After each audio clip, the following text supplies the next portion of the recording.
Very simple definition of evolution is the study of history of life forms on earth. There are two types of evolution. One is called inorganic evolution and one is called organic evolution. This Big Bang theory was proposed by Abbe Lamater in 1931. The beginning of life from non-living things in the primordial or primitive earth is known as origin of life. It is also called protobiogenesis.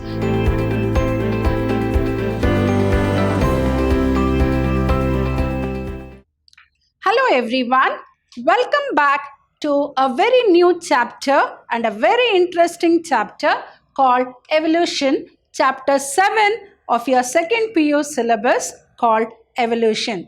Myself, B. Shobharani from the Department of Biology, Vidyashram Pre-University College, the Temple of Excellence. And this is the first session of this very interesting chapter called Evolution. Hope if you can imagine what am I going to discuss in this very interesting chapter called evolution. Definitely by seeing these pictures, definitely you would have got an idea what is evolution, how man has evolved on this planet Earth, right? Definitely when I was a small child or even till today, I have an idea how did man evolve on this planet Earth. Don't you get such a doubt? What came first on this planet Earth? What is evolution? How did man come? How did the plants and animals evolve on this planet Earth? And as we all know that this beautiful planet Earth is made up of plants and animals, that is, it is made up of both biotic and non-biotic components. So let us understand what exactly this chapter evolution is. Dear second PUC students, this chapter called evolution has a weightage of 5 marks. So what is the weightage of marks for this very important chapter called evolution? It is 5 marks. You may wonder, just for 5 marks you have to study so much in this chapter. But as I said, the knowledge what you are going to gain other than the marks is very important in this very interesting chapter called evolution. You will study how man has evolved. How did the present modern man has evolved from the ancient man? You might have seen in movies or even in pictures how man was. I think all of you know, there is one Kannada saying, Manganinda Manava Anta. We all have evolved from monkeys. We all have an origin from monkeys. So how did we evolve? How are we now so modernized? Imagine those days, how did the people live? There are still some more, like for example, you might have come across Andaman and Nicobar Island. There is one island I have heard that still till today the people living in that particular island are still like the ancient people. Imagine they are not modernized. They don't want to get modernized. They don't allow any other people to enter their island. They want to be as they are. Definitely so. You know, they are happy with whatever comforts what they have. It is not like we are living in a very luxurious world. Are we happy? No. So definitely, so when we come across all these concepts, definitely we'll get an idea how man has evolved. How did origin of life take place on this planet Earth? What came first? Definitely, right? So now let us understand one by one. So here if you see the first monkey, how it is. See here the monkey, like, you know, from apes. Man has evolved from apes. So you can see how erect he is. Here you can see how he is modernized. Like, you know, how he is getting evolved. See the gradual changes that has taken place in due course of time, and that is nothing but called evolution. What is evolution? I think each one of us know change is a part and parcel of every organism. Can we wear the same dress? Can we eat the same food? No, definitely we like to have changes. So what is change? The change is nothing but what we use the word called evolution. Now let us understand what is this term called evolution first. So what is evolution? It is the story, or it is the study of history of life forms on earth. It is more or less like a story. How did man evolve from ancient to the present? So it is nothing but, we can use one more word called descent with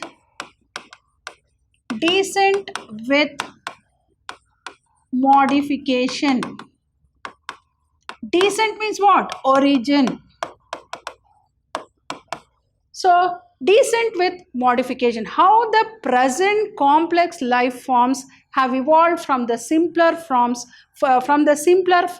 through gradual changes that has taken place in due course of time is called evolution. Let me define once again. Very simple definition of evolution is the study of history of life forms on earth. The study of history of life forms on earth, or you can also define evolution or biological evolution as the descent with modification, and the present complex life forms have evolved from the simpler life forms through gradual changes, and that is called as evolution. Right? So hope you have understood what the term evolution means. So these beautiful pictures that are there in this particular slide will definitely give an idea how man has evolved. See the first picture and see the last picture. See, this is the last picture. See how man has undergone so many changes, and that changes is nothing but called evolution, right? And hope you remember in one of my chapter have discussed sexual reproduction produces offspring with variations, and variations leads to what? The variation leads to evolution. Moving on to the next very important concept of this interesting chapter called evolution. If you see this beautiful picture, can you make a guess who is this great person? He's none other than Charles Darwin. Charles Darwin. You may wonder why we discuss about this person. He is the man behind evolution. He is rightly called as father of evolution. He is called as father of evolution.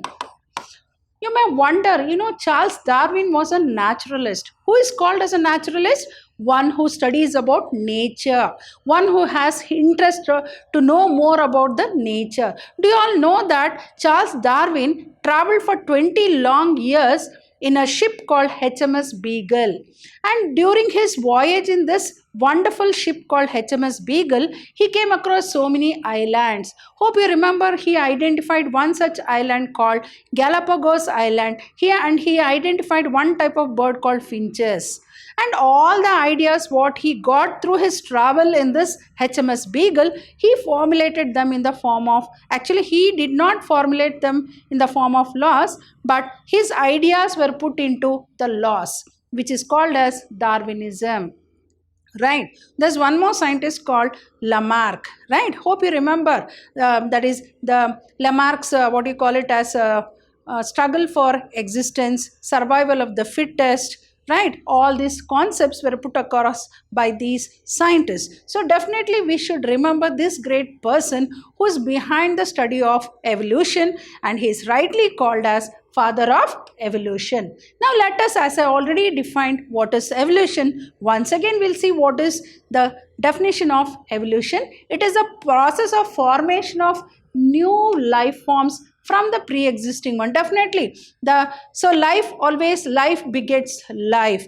Life can come from pre-existing life only, right? There must be something, kannadadalli heltare motte modla koli modla anta. So in a similar way, what came first? So it is a process of formation of new life forms from the pre-existing ones by undergoing slow, and see, this is not an instant process. It is not like instant coffee. It is a gradual changes that has taken place in due, and this change in evolution has taken place many long years, many years. It is not an instant. In one day all this has not taken place. So undergoing slow and gradual adaptive changes over a period of time. So what is one more?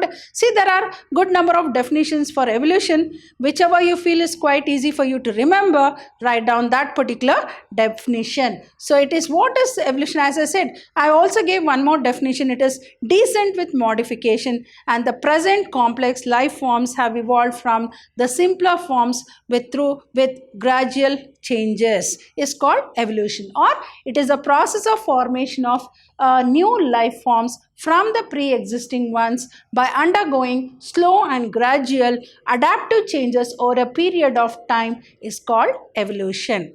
Now let us understand the types of evolution. There are two types of evolution. One is called inorganic evolution and one is called organic evolution. What you may wonder, evolution you have understood. What are the two types, organic and inorganic? What do you mean by organic and inorganic evolution? Inorganic evolution is the process of formation of the entire universe. That is abiotic components, you can call it as, right? So inorganic evolution is the process of formation of the universe. Then what is organic? The very word itself will tell you. Organic evolution is the process of formation of the living forms. The process of formation of living forms. Hope I am clear. So what is evolution? You have understood. What are the types of evolution? Two types. One is called inorganic evolution. The other one is called organic evolution. What is inorganic evolution? Inorganic evolution is the process of formation of the universe. And what is organic evolution? It is the process of formation of the living forms. Hope you have understood what is evolution, what are the two types of evolution. And as I said, Charles Darwin is regarded as the father of evolution, and all the ideas that were put across by Darwin is called as Darwinism. And imagine, as I said, the present concepts what we have about the process of evolution, it is all because of the wonderful contribution of this great naturalist by name Charles Darwin. Till today we are able to understand what is evolution. And that is the reason why he is rightly called as the father of evolution. I think all of you know why is he called as father. For the great contribution towards the field of evolution, he is rightly called as father of evolution. Imagine those ancient scientists who have worked a lot to discover, to understand certain things, and imagine that is what is the scientist. Now moving on to origin of life. As I said, even I have till now a doubt, how did life come on this planet Earth? Definitely, I think you may also have this doubt. Now let us understand. For all this doubts, I think to some extent we have some answers in this particular chapter called evolution. So now let us understand the origin of life, how life originated on this planet Earth. So as I said, the origin of life is considered as you know, life is something which is very unique. Are we not enjoying our life? They say so that only if we are blessed we'll be born on this planet Earth. So we have got a wonderful life then. So we need to lead that life very meticulously and in a proper manner. So what is origin of life? Origin of life is considered as a unique event in the history of universe. As I said, it is an event. So when a child is born, imagine the happiness the family will have when a child is born in the family. So any birth definitely will give a lot of happiness, right? So there is a new entry into the family. So the origin of life is considered a unique event in the history of universe. And the universe, as we know, is very old, almost 20 billion years ago. So imagine how old this universe is, right? And huge clusters of galaxies comprises the universe. As we say, when we say universe, it is nothing but what? It is made up of clusters, means group of galaxies. And one such galaxy contains what? Stars and clouds of gases and dust, right? And as we know, as the universe expanded and cooled, materials condensed under the influence of gravity. I think all of us know we have the earth has gravity, and that is why we are able to stand here. Gravity to form stars and planets. And I think all of us know that earth is one among the 8 planets revolving around the sun. See, imagine how earth has come into existence. First, very important is what? For the life forms to come on earth, first earth has to be formed. See how the galaxies were formed. Galaxies comprised of cluster of stars and planets, and one among the 8 planets was the earth, and we find earth revolving around the sun. And as we know that our galaxy is a bright wheeling disk, right, containing about 100 billions of stars and called what? Milky Way. Imagine our sky, we call it as a Milky Way. Why do we call it as a Milky Way? Because it is made up. Can we count the stars, the number of stars in the sky? Definitely not. It is, I can say it as impossible. So our galaxy is nothing but a bright, Earth. When we say Earth, we remember, we come across the sky and we come across the what you call it as the soil, that is the earth, the terrestrial part, we call it as the earth, right? So the sky and the earth. So here our galaxy is a bright wheeling disk comprising or containing about 100 billion stars and called as what? Milky Way. It is called as what?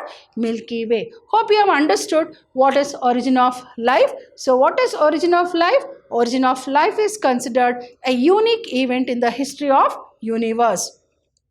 As I said, the universe is very old, around 20 billion years old, and it comprises of what? Galaxies. Galaxies comprising of what? Cluster of stars and what? Clouds of gas and dust. That is how the atmosphere was formed. And as I said, as the universe expanded and cooled, what materials condensed under the influence of gravity and formed the the stars and the planets. And among the 8 planets, Earth is one planet which is revolving around the sun. And as I said, our Earth is our galaxy is a bright wheeling disk comprising of about how much?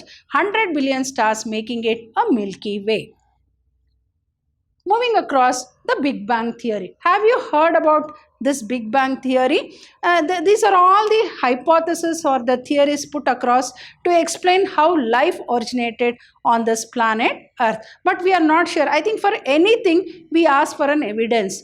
For anything, if we say, how was it possible? Give the evidence. So evidences are the ones which will prove that yes, this has happened. So it is all like hypothesis, but we need to believe maybe this is the process how the origin has, how the life has originated on this planet Earth. So there is one such theory called Big Bang Theory, or it is also called as nebular theory or nebular hypothesis. So there was a big bang, and due to that bang means what? A big explosion, and particles came out called nebulae, and each nebulae formed the life form. That is what is about this theory. Now let us understand what is this theory all about. This theory was proposed by Abbe Lemaître in 1931. So this Big Bang theory was put across by Abbe Lemaître in 1931. Now let us understand what is this what do you mean by hypothesis? Hypothesis means assumption. Here you can see there's a big bang and you can see the explosion. You can see the particles. Each particle is called as what? Nebulae. Hence the name. It is called as what? Nebular theory. It is called as nebular theory, or it is called what? Big Bang. It is called Big Bang theory. It is called Big Bang theory or nebular theory, or here you can see there was a big explosion, a big bang, hence the name Big Bang theory. There was a huge explosion, and due to that explosion the particles exploded, and each particle was responsible for the origin of life. According to this theory, our solar system originated about 5 billion years ago, and from a rotating cloud of hot gases called nebulas. See, how did the solar, according to this theory or hypothesis, how did the solar system originate? Solar system originated 5 billion years ago from a rotating cloud of hot gases, and these hot gases was called as nebulous. What is this hot gas? Cloud of gas and dust. Here you can see how cloud of, you can see the cloud here, and you can also see the gas. So this cloud plus gas forms what? Nebulous. Forms what? Nebulous. And this mass of gas exploded with a big bang into several pieces of hot gases called nebulae. See, imagine how the concept has been put across to explain how life originated, how the life came on this planet Earth. So according to this Big Bang theory, what is this theory all about?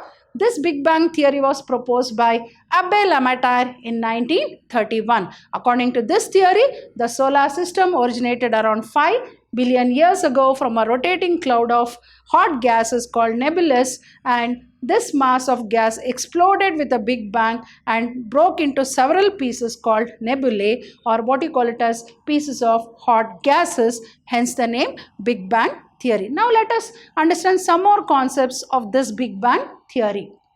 So, one such nebulae gave rise to our solar system. So, this is how it has been. How did the solar system form? First, how did the solar system form on this planet Earth? So, one nebulae that came through the Big Bang or through the big explosion was responsible for the process of formation of solar system. As the universe expanded and cooled, as I said, materials condensed under the influence of gravity to form what? Stars and planets. As I already said, Earth is one of the 8 planets revolving around our sun, and our galaxy is what? Bright wheeling disk containing about how many 100 billion stars, called as what? Milky Way. And I think all of us know the Earth's surface was covered with water vapor, methane, carbon dioxide and ammonia released from the molten mass. So the Earth's surface, so now the Earth's surface was covered with water vapor, methane, carbon dioxide, ammonia released from the molten. So this was the beginning for the origin of life on this planet Earth. Now, origin of life. What is origin of life? Origin of life is also called as bio. Bio means what? Life. Poiesis means what? Formation. Formation of life is otherwise called biopoiesis. So now let us understand what is biopoiesis.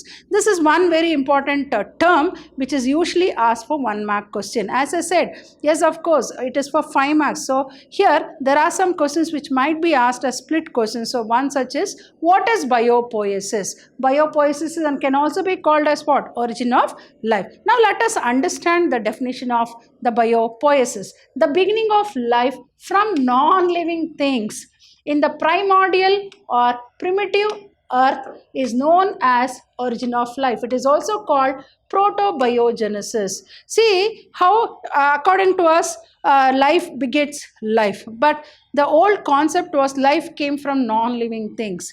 The first atmosphere that was formed was called as primordial atmosphere, which was a reducing type, had more of carbon and hydrogen but less of oxygen.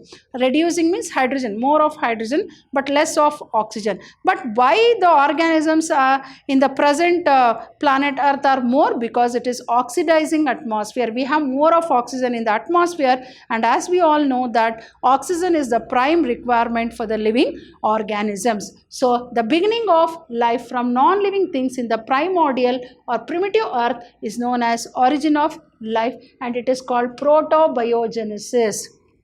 Right. Now, you can see in this beautiful picture how the animal plants have evolved, how the different animals have evolved. And here you can see in this picture how man has evolved. I think all of us know that the ancient man was living in caves. He did not have the idea of wearing clothes, and he did not have the idea of cooking and agriculture, wearing clothes, all that. In due course of time, he started changing, and the present modern man, the amount of we can say that we are modernized to such an extent that we have gone beyond limit, right? So, but that is also not so good. So we feel now like old is gold, but we cannot go back to that particular age, like living in caves, hunting, eating raw vegetables, hunting, eating the flesh, not cooking. But yes, of course, but where they're not happy. And I think you might have come across the cave art also. They had so much of talent, and imagine the archaeological structures that were built in those days. Imagine the creative idea what those people had. But I can say that I think definitely we cannot beat those ancient people in almost all aspects of life. Maybe though they were not modernized, there was no technology, nothing in those days, but still they were so very creative and very, very intelligent. So this is about the origin of life, or what we call it as biopoiesis. Hope you have understood the definition of by origin of life. What is origin of life? Otherwise called biopoiesis. The beginning of life from non-living things in the primordial or primitive earth is known as origin of life. It is also called what? Protobiogenesis. Now let us understand. I think, as I said, several theories were put across to explain the origin of life. And what were the theories? One such theory is called theory of special creation. Here you can see the theory of special creation, theory of panspermia, or it is also called then theory of spontaneous generation, or it is also called as theory of abiogenesis, and fourth, theory of biogenesis, and fifth, theory of chemical evolution. So these were the theories which were put across to explain the origin of life. First one is called theory of special creation. Second one is called theory of panspermia, or it is also called as cosmozoa. Theory of spontaneous generation, or it is called theory of abiogenesis. Then the theory of biogenesis and theory of chemical evolution. All these theories were put across, but do you think all the theories were accepted by the people? Definitely not. Why? Because all these theories did not give substantial evidence to prove their statement, right? So all the theories were not accepted. Now let us see which were the theories which were accepted by the biologists when they gave a proper evidence. So theory of special creation. According to this theory, forms were created. I think all of us know. Don't we believe in God? I think all of us have not seen God, but we do believe that there is somebody above us, a supernatural power called God, who is taking care of us and who is the one who is the creator of this whole universe, right? Many religions have put across how I think we have different ways of worshipping God, right? But still we do believe in God. There is somebody above us called God, who is nothing but supernatural power. That is called theory of special creation. According to this theory, forms were created by supernatural or divine forces. I think all of us know it is a mythological concept. We call it as biblical views, and it was proposed by Father Sudreja. This theory was proposed by Father Sudreja, but this theory was not accepted by many scientists. Why?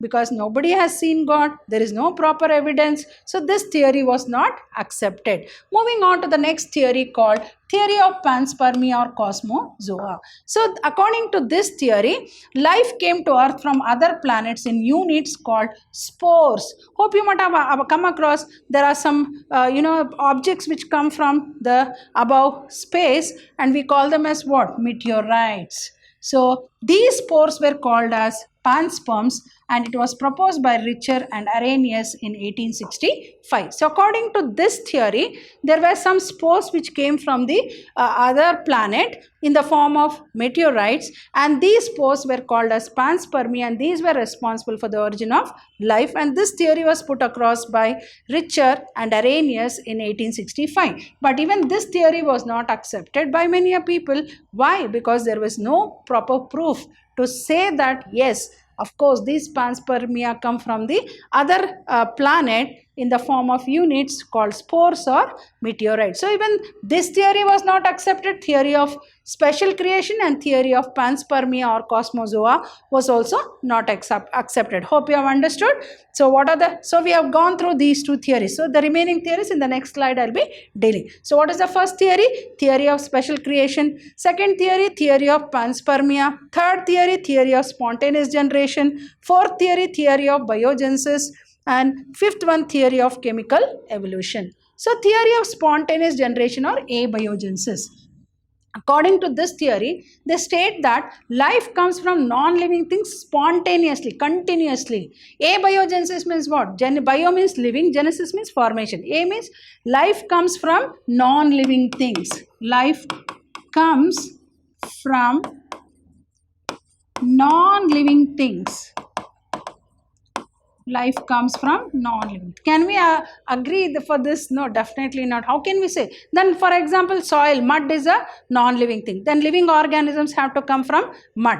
But according to this theory, life came from non-living decaying matter like straw, mud. Straw and mud is a non-living thing, spontaneously, continuously. And it was proposed by Aristotle and supported by von Helmont. So this is a theory which states that life comes from non-living non-living things. And even this theory was not accepted. Why? Because can we believe, is there any evidence or proof to say that? They say that the eggs came from the soil. Soil or mud is something which is non-living. How can eggs come from the non-living thing? So even this theory was discarded. The theory of biogenesis was to some extent accepted. Why? Because life comes from pre-existing life.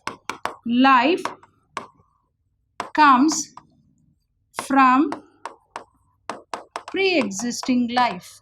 Life comes from pre-existing life is correct. So according to this theory, life arises from pre-existing life. And this theory was put across by many scientists like Francisco Redi, Spallanzani, then Louis Pasteur. And these three scientists were able to prove their theory by giving proper evidence. They came out with a very simple experimental setup to explain, yes, of course, life comes from pre-existing life. And so this theory was accepted by many scientists because they were able to prove that, yes, of course, I'm going to explain in one more slide about Louis Pasteur's experiment. How did he prove that life comes from pre-existing life? And these were the scientists who disproved the theory of abiogenesis and proved the theory of biogenesis. So with their very simple, not complicated experimental setup, they were able to put across their theory, and they were able to prove their theory and disprove the theory of abiogenesis. So according to theory of abiogenesis, which states that life comes from non-living things. What does the theory of biogenesis state? It states that life comes from pre-existing life. Now, moving the remaining theories I'm going to explain in the coming session, but let me explain about this very important experiment of Louis Pasteur, which is also called as S-shaped flask experiment, or it is otherwise called swan-necked flask experiment.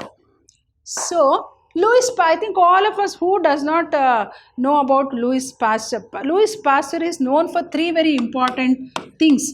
One is sterilization, immunization, and pasteurization. So these were the three very important concepts put across by Louis Pasteur, right? Sterilization, this concept is having a lot of importance now. Everything is sterilized. Why? Because to avoid the contamination with the microorganism. Immunization program, I think all of us know, right from the time of birth up to an age of 5, immunization program is given to the children in anticipation that they will not come across with the diseases in due course of their lifetime. Pasteurization, very, very important concept. Imagine round the clock we are able to get milk. It is because of this concept put across called pasteurization, where the milk is boiled above 100 degrees centigrade to kill the microorganisms. So and he also put across one very important. So Louis Pasteur showed that in pre-sterilized flask, life did not come from killed yeast, while in another flask open to air, new living organisms arose from killed yeast. So as I said, this experiment is also called as S-shaped flask experiment or swan-neck flask experiment. So he proved the theory of biogenesis and disproved the theory of abiogenesis, right? So what was his concept? To prove the theory of biogenesis. What does the theory of biogenesis state? That life comes from pre-existing life. What was their aim? To disprove the theory of abiogenesis. What does the theory of abiogenesis state? That life comes from non-living thing. So what he did is, he took a round bottom flask like this and he took broth. Broth is a mixture of yeast plus sugar. Forms what? So broth is a mixture of yeast and sugar. And I think all of us know that yeast is a very good, this one for the growth of microorganisms. So the microorganisms grow very fast in case of broth. And this, what did he do is, before, he took a broth in the round bottom flask and he bent the mouth of the flask with a into a S shape. Hence the name S shape flask. S shape. Right? And he started boiling the broth. What will happen when the yeast is killed? So there is no growth of microorganisms. And you know what did he do? So when he killed and he exposed, see here, when the round bottom flask was cooled, according to the theory of abiogenesis, even microorganisms have to come from killed yeast. Killed yeast. And this particular S shape act as a trap. See here it is open. One mouth, one end of the flask is bent into S shape and the other end is open to atmosphere. As you know, there are millions of microorganisms in the atmosphere and they may get contaminated. But this acted as a trap and so this was free of microorganisms. Free of microorganisms. But when this curved neck was removed, this is completely exposed to atmosphere. And it was exposed to atmosphere and the microorganisms entered the round bottom flask like this and you can see the microorganisms. He saw the microorganisms.